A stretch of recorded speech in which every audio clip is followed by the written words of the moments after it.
Hi, how are you today? I am Miss Tika Jean Gibao and together with Miss Andrea.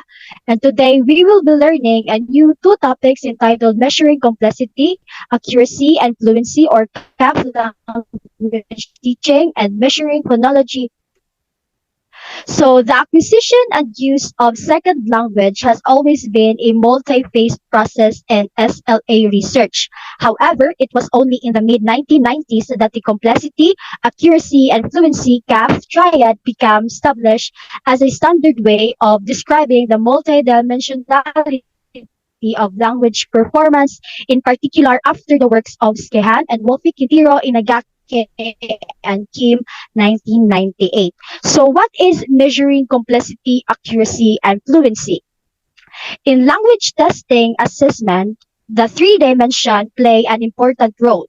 Most language tests consider accuracy as one of the dimensions to be assessed in terms of the presence of errors.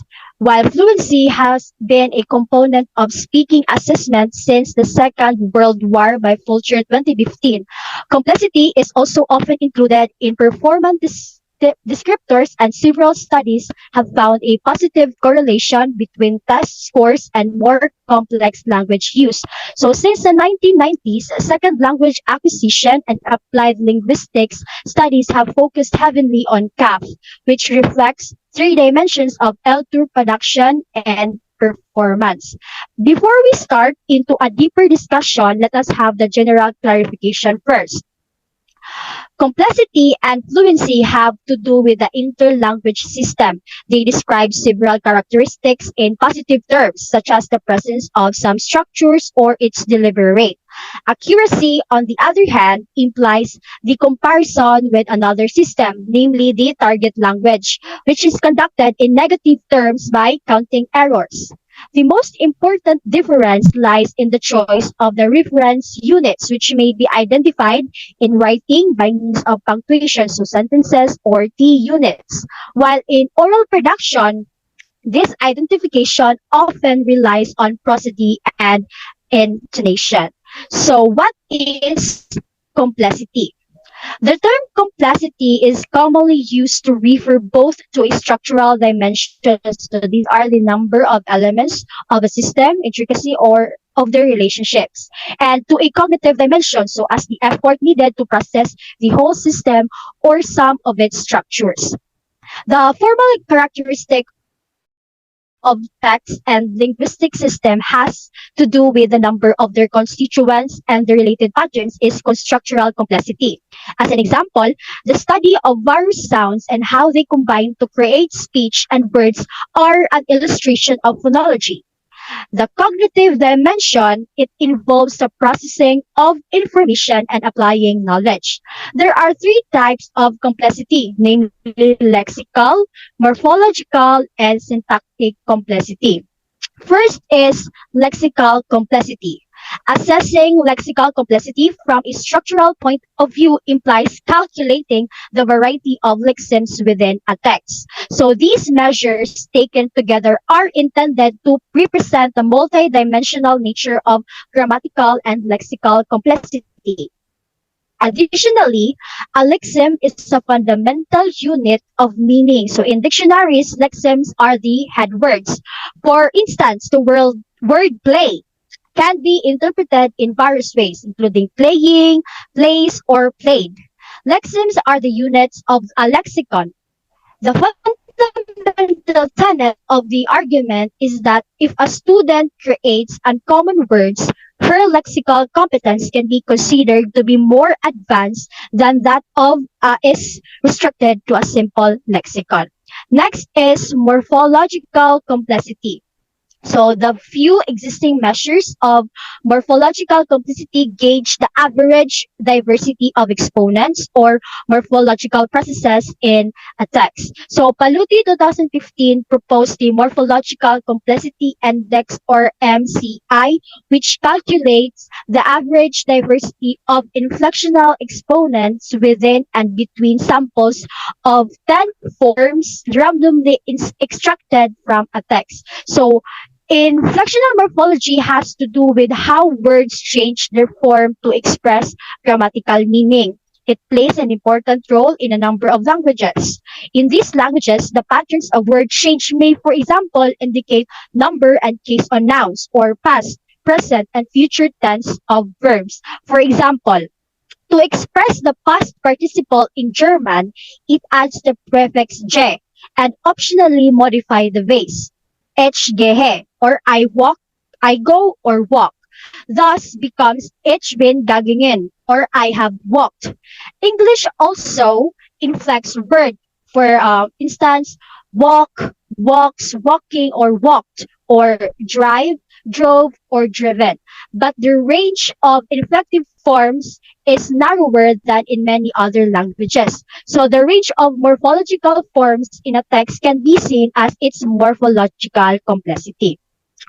The third is syntactic complexity. So syntactic complexity alone and operationalized by just one or two measures, such as the average length of units or the subordination ratio. A clear example of construct under representation. So unlike lexical and morphological that they measures the variety of forms. Since syntactic complexity measures mainly concern the average depth of syntactic structures. For example, as you can see in the illustration, first, sentences or clauses are produced as independent and coordinated utterances. Example, I have a son, he is 12 years old in stage 0. Then these utterances are then linked by coordination in stage 1. I have a son and he is 12 years old. Then by subordination in stage 2, I have a son who is 12 years old. And finally, by complexification of the noun phrase in stage 3, my 12-year-old son. In this final stage, the pre-modifying phrase 12-year-old is embedded into the main clause. Now let us hear Miss Andrea Munsat. What is fluency?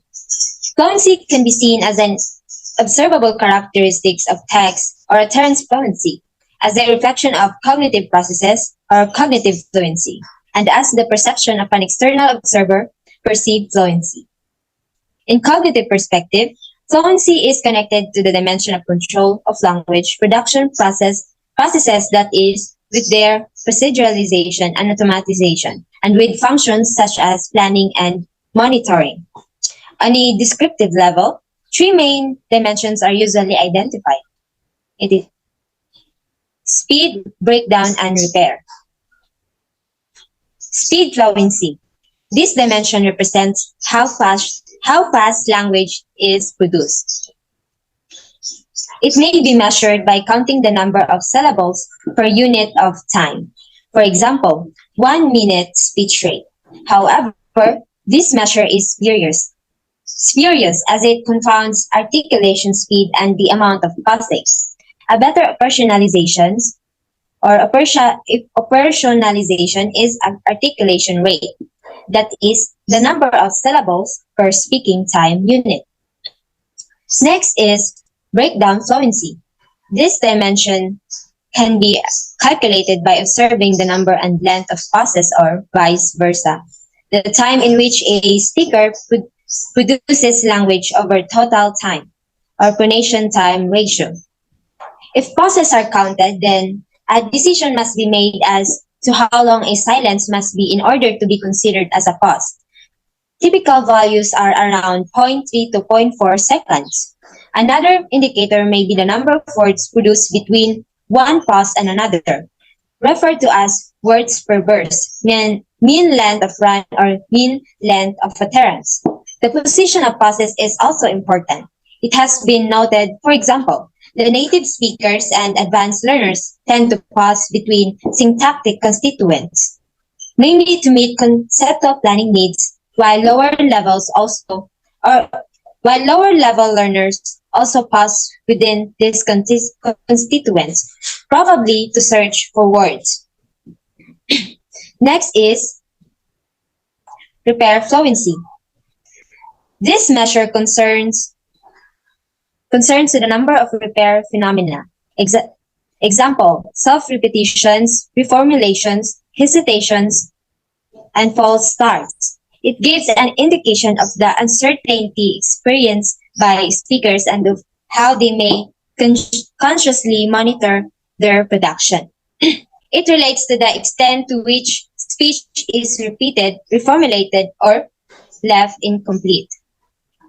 Most research on fluency has concentrated on oral productions. However, the measures presented above can be applied to writing too, provided one has access to key logging programs. For instance, Gunnarsson 2012 counted the number of words per verse between two relatively long pauses, controlling for participants' first language typing speed to avoid confounding linguistic fluency with typing skills.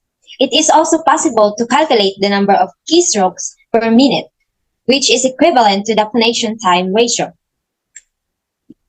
Most studies discuss fluency in monologic productions. However, some researchers have stressed the importance of considering fluency in dialogues too, which is given not only by the fluency of individual productions, but also by how speakers exchange turns. According to Peltonen, for instance, found that more advanced learners tend to produce fewer and shorter interturn pauses and use more other repetitions to ensure coherence in dialogue. Sato has shown that both in objective measurements and in subjective ratings, individual and interactional fluency are distinct constructs. Next is accuracy. While fluency and complexity describe the interlanguage system as such and in positive terms, accuracy describes it in relation to another system, namely the second language, and in negative terms. What is missing, and that is the number of errors. Accuracy refers to how correct learners' use of the language's system is, including their use of grammar, pronunciation, and grammar. Without an accurate knowledge of their target language, students will never be able to understand.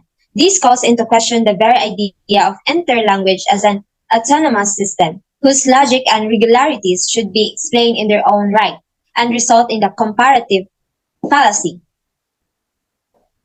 of describing a language in terms of another, or describing something in terms of what it is not. Let us go to the relevance of CAF teaching. Nowadays, the majority of examination aim to evaluate communicative competence rather than just language ability, which is why they don't just measure language ability in isolation.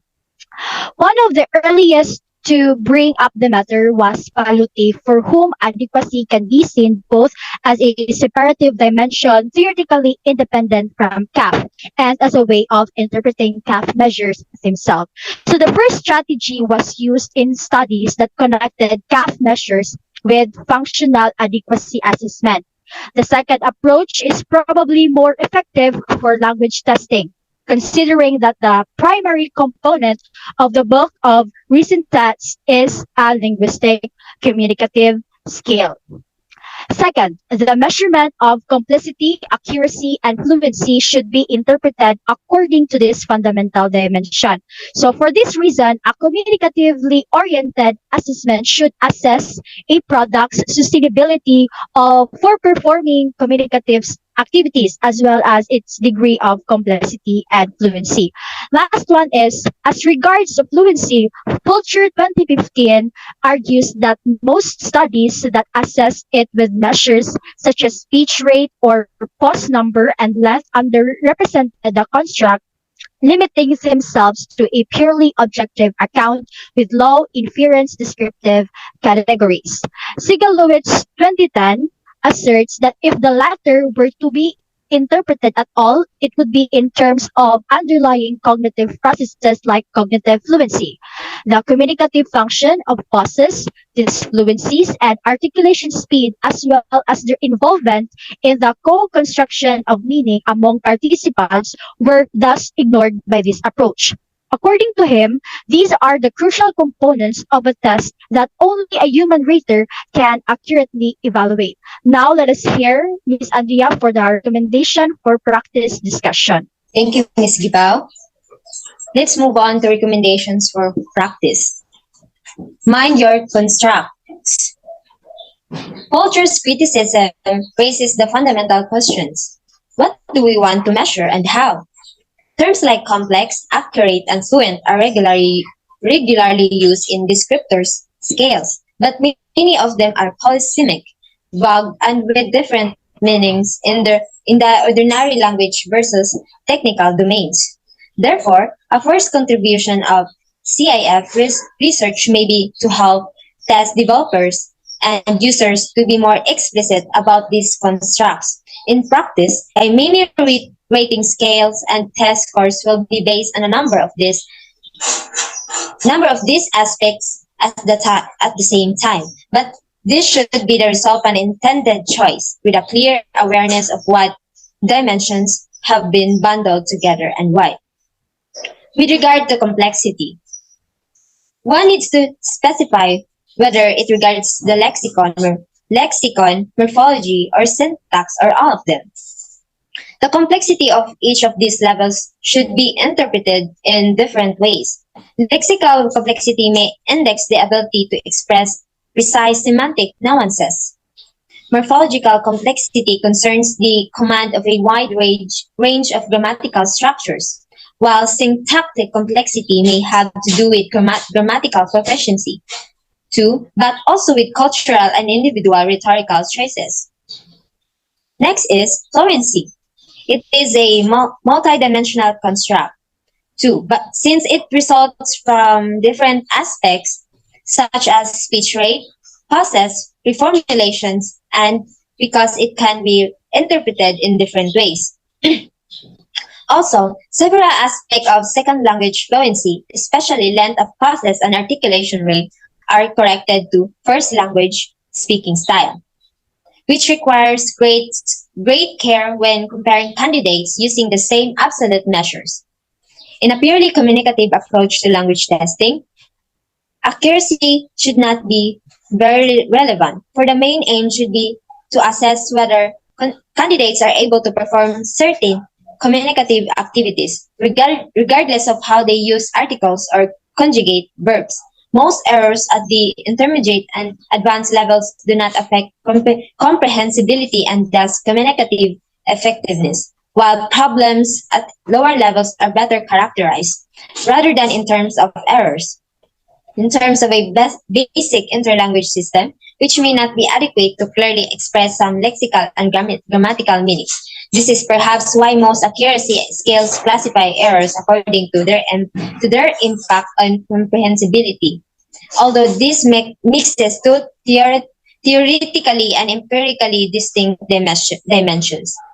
Now let's go to the objective measures and human ratings. The analytic study of CAF may be relevant for raters' training, making them aware of subtle distinctions in the constructs they are evaluating. For instance, when assessing complexity, judges seem to pay more attention to general syntactic complexity features like average length of syntactic constituents or subordination ratio than to intraclausal phenomena. Therefore, as a result, CAF training can be a beneficial method for assessing difficulty because it will be focused on the areas of language testing that are difficult. Another one, CAF analytic measures are unlikely to be directly used to arrive at a test score, both because calculating them is time consuming, but also and more importantly, because human judgment is often necessary to determine the communicative value of these linguistic aspects. So, language assessment may profit from CAF analysis in a number of ways, such as by creating database rating scales, validating assessment methodologies and structures, and improving the language assessment outcomes. Now, let's go to the testing tips. The first one is take a task-based test. So it is seen to use in helping students or learners to build their confidence and acquire their fluency in the target language. If CAF dimensions are believed to be a part of construct being investigated, the following elements may be pertinent. Next is complexity, which is the evaluate the importance of complexity in target domain. Andrea? Okay.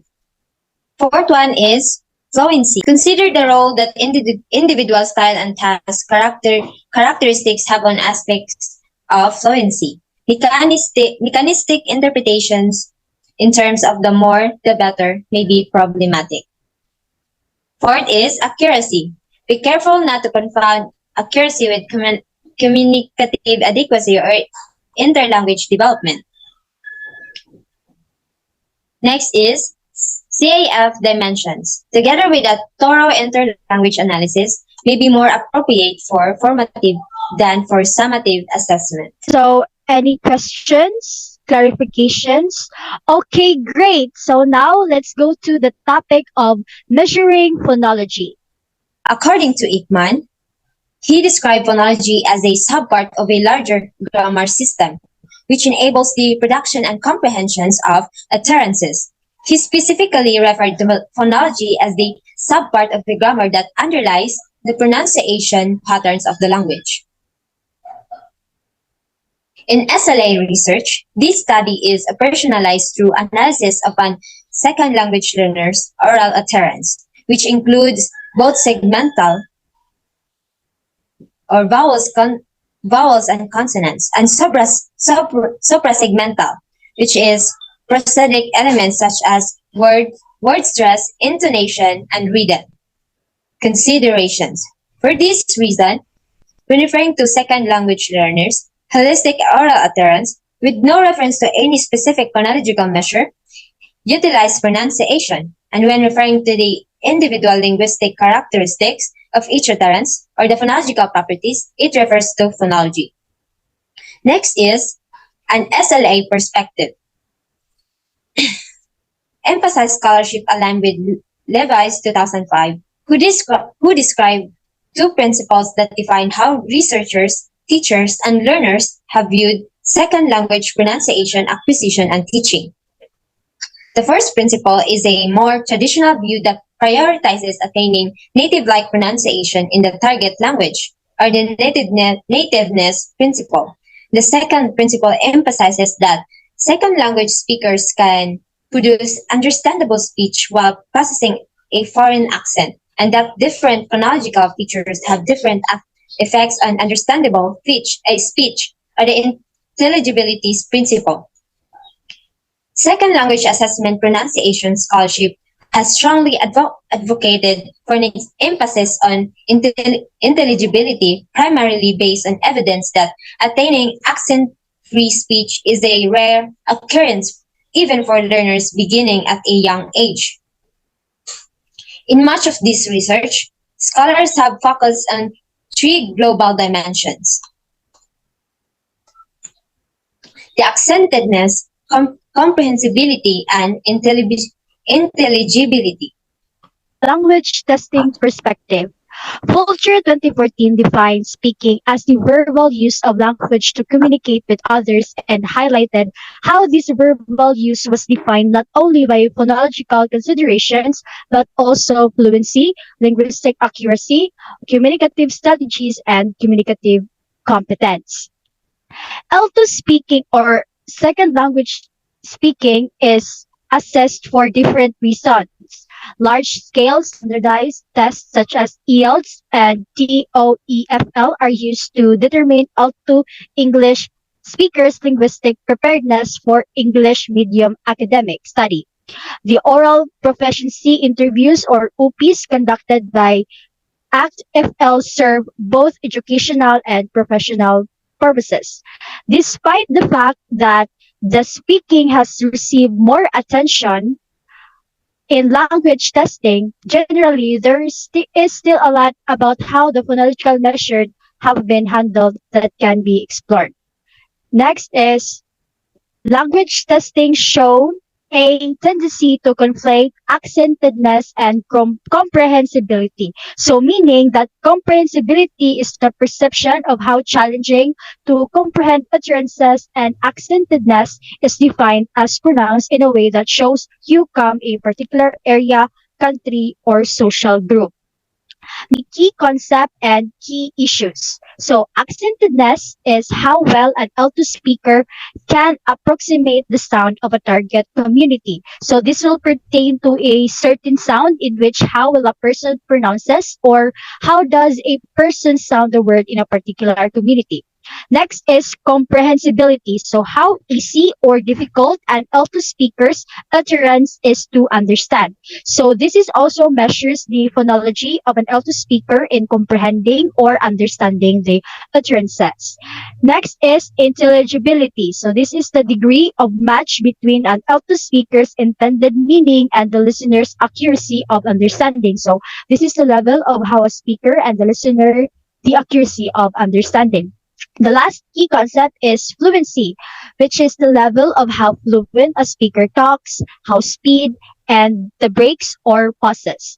For the key issues, so first is listener rater consideration, subjective, objective measures of phonological features, monologic or interactive speech, and the continuing global spread of English. Andrea?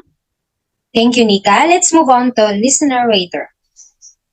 Listener groups can include nearly anyone, while rater groups consist of those with formal training in how to rate speaking test performances. Listeners are more drawn upon in second language assessment research to assign scalar ratings for the aforementioned global dimensions. Raters are more characteristics of language testing research, which aim to explore how key variables may impact listener slash raters assessment of second language speech. Considerations of listener variables and second language assessment related speech rating can be traced back to the early match Guy's work of Lambert and colleagues. With much contemporary second language assessment research interested in topics related to first language familiarity or second language influence and native versus non-native listener effects. In the field of language testing, discrepancies based on such effects are viewed as threats to validity and have been the focus of significant body of literature. Now let's go to the subjective, objective measures of phonological features. So a significant amount of study discusses the various phonological measures that may affect how readers and listeners evaluate L2 pronunciation. The perspective of Trofimovic and Isaac 2012 identified 19 measures, 5 phonological, 6 fluency-based, and 7 grammatical, lexical, or discourse measures, and Kang et al. 2010 included 29 measures, 21 of which were phonological and the remaining were fluency-based. So the difference between the two is the quantity specificity. Trofimovic and Isaac's 2012 coded their measures using the native speaker infusions of trained coders, considering how would you generate it. For instance, is an intonation contour accurate? And Kang et al. 2010 makes use of spectrograms, fundamental format frequency or pitch, and intensity as determined by computer-aided analysis, such as a strategy is consistent with the rising popularity of automatic speech recognition. What is ASR? Littman, Strick, and Lim 2018 described the goal of a standard ASR system as being to determine which spoken words are present in a given speech or audio signal. ASR consists of a language model and acoustic model. When we say language model, it is the probabilities of words and sequences of words. Language modeling uses a variety of statistical and probabilistic techniques to estimate the likelihood that a given string of words will appear in a phrase. For example, speech recognition, and in the acoustic model, the Google Translator. It produces a sound based on the word's pronunciation. So Derwing and Monroe 2015 speech simply cannot be measured without recourse to listeners. So Derwing and Monroe highlighted the fact that listeners and readers consider contextual factors in a way that acoustic coding cannot, a technique that would allow listeners and readers to adjust for deviations from a predetermined norm. Next is The monologic slash interactive speech.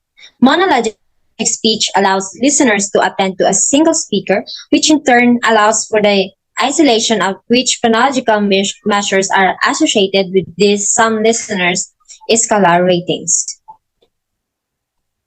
The presence of an additional speaking speaker during during interaction would require the listener to now split their focus while assigning scalar ratings, which could lead to perception of speaker A influencing the perception of speaker B. More commonly, orientated studies rely on different methodological tools that discuss above, primarily discourse analysis and stimulated recall. Generally, these studies have indicated the phonology-based communicative breakdowns are more frequently the result of segmental rather than suprasegmental errors. global Englishes. So global Englishes scholars advocate for an emphasis on intelligible speech without adherence to any specific native norm. So however, according to Mackenzie 2014 Lingua Franca Core, much recent focus has been on whether communicative strategies and interactive approaches, for example, borrowing and code switching, allow for mutual intelligibility in multilingual and multicultural engagement. Second is global English's insight may actually be more applicable to testing L2 speaking than specifically L2 pronunciation. Almost every field currently in existence now includes it as standard practice. It serves as the universal language for communication in a variety of contexts, from commerce to entertainment. Many nations encourage and train children to learn English as a second language. It might be integral to users' arsenal of communicative tactics for preventing and resolving communication failures. Now let's go to the recommendation for practice. Despite disparities in how L2 pronunciation is addressed and treated in SLA and language testing, there are also obvious channels for cooperative and alignment. First is a key recognition is that phonological measures of L2 speech are a contributor to communicative success. However, as previously referenced, different means of assessing specific phonological measures have been employed, some based on subjective intuition like Trofimovic and Isaac 2012 and others on acoustic analysis by Kang et al. 2010. Next is the phonological measures included are commonly considered to impact listeners' comprehension of an L2 utterance and for each include an intuition-based first example provided and acoustic-based second example provided. So in the segment, intuition-based is measured accuracy of vowel production in minimal pairs. Example, pet and pat.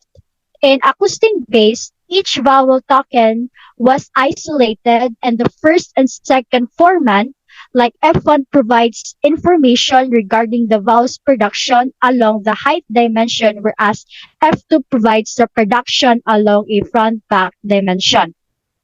So in word stress, the intuition base is the total number of instances of primary stress being misplaced or absent in polysyllabic words divided by the overall production of polysyllabic syllables. Example, when you say the word fantastic. So the primary stress is on the middle, tas, fantastic.